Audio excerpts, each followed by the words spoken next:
मुंबई का नाम सुनते ही हमारे माइंड के अंदर बड़े बड़े बिल्डिंग्स, वानखेड़े क्रिकेट स्टेडियम, अरबी समुद्र जैसे चीजों की इमेज डाउनलोड होने लगती है। लेकिन इन्हीं के बीच लोकेटेड है धारावी स्लम, जो दुनिया का थर्ड लार्जेस्ट स्लम और आशिया का बिगेस्ट स्लम है, जो ऑलमोस्ट 590 एकड़ में फैला हुआ है। यहाँ की टोटल पॉपुलेशन 7 लाख से लेकर 10 लाख के बीच हो सकती है। इस इमेज को देखकर आपको पता चल ही गया होगा कि यहाँ पर कितनी ज्यादा गंदगी होगी। लेकिन सोचिए, इस गंदगी से यहाँ रहने वाले लोगों के हेल्थ की क्या हालत होती होगी, ये तो ईश्वर ही जानता है।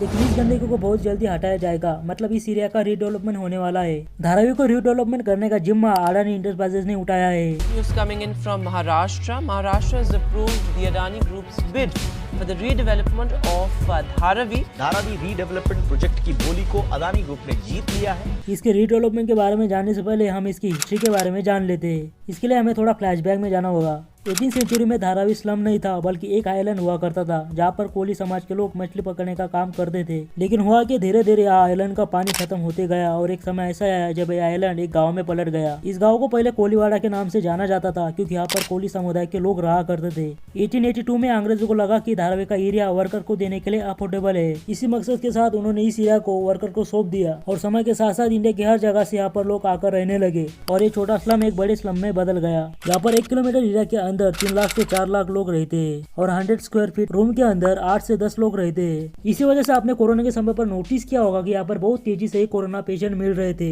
धारावी स्लम होने के बावजूद धारावी से 1 crore annual revenue every year generate होता है। यहाँ पर जो मुंबई के अंदर से सॉलिड वेस्ट आता है उसे यहाँ पर रिसाइकलिंग किया जाता है। धारावी के अंदर 15,000 से भी ज्यादा कारखाने बने, जहाँ पर क्लोथ, स्टील, लेदर के प्रोडक्ट मैन्युफैक्चर करते हैं। यहाँ बनने वाले प्रोडक्ट इंडिया और इंडिया के बाहर ई कॉमर्स साइट पर सेल किए जाते हैं। इसी वजह से स्लम इंडिया की जीडीपी में बहुत बड़ा कंट्रीब्यूट करता है। धारावी का लिटरेसी रेट 69% है, जो कि अदर स्लम के कंपैरिजन में बहुत बड़ा नंबर है। अब बात करते हैं धारावी के रीडेवलपमेंट प्रोजेक्ट के बारे में। धारावी को रीडेवलप करने की चर्चा भारत आजाद होने के बाद से शुरू हो गई थी, मगर बहुत सारे कारणों से ये प्रोजेक्ट सफल नहीं हो पाया। लेकिन फिर 2016 में इसे रीडेवलप करने की चर्चा शुरू हुई। इसके लिए दूसरे देशों से टेंडर मंगवाए गए थे और बिड के आधार पर इसे साइक्लिंग टेक्नोलॉजी को दे दिया। फिर बाद में फिर इसे कैंसिल कर दिया गया और 2022 में फिर से नए टेंडर मंगवाए गए थे और इसको भी बिड के आधार पर अडानी इंटरप्राइजेस को सौंप दिया गया। इसके टेंडर के लिए डीएलएफ ने 2025 करोड़ की बिड लगाई थी और अडानी इंटरप्राइजेस ने 570 करोड़ रुपए की बड़ी बिड लगा के इस प्रोजेक्ट को अपने कब्जे में कर लिया था। इस प्रोजेक्ट को पूरा करने के लिए अडानी इंटरप्राइजेस को 7 साल का टाइम मिला है। लेकिन आपके माइंड में एक सवाल जरूर आ रहा होगा कि प्रोजेक्ट कंप्लीट होने के बाद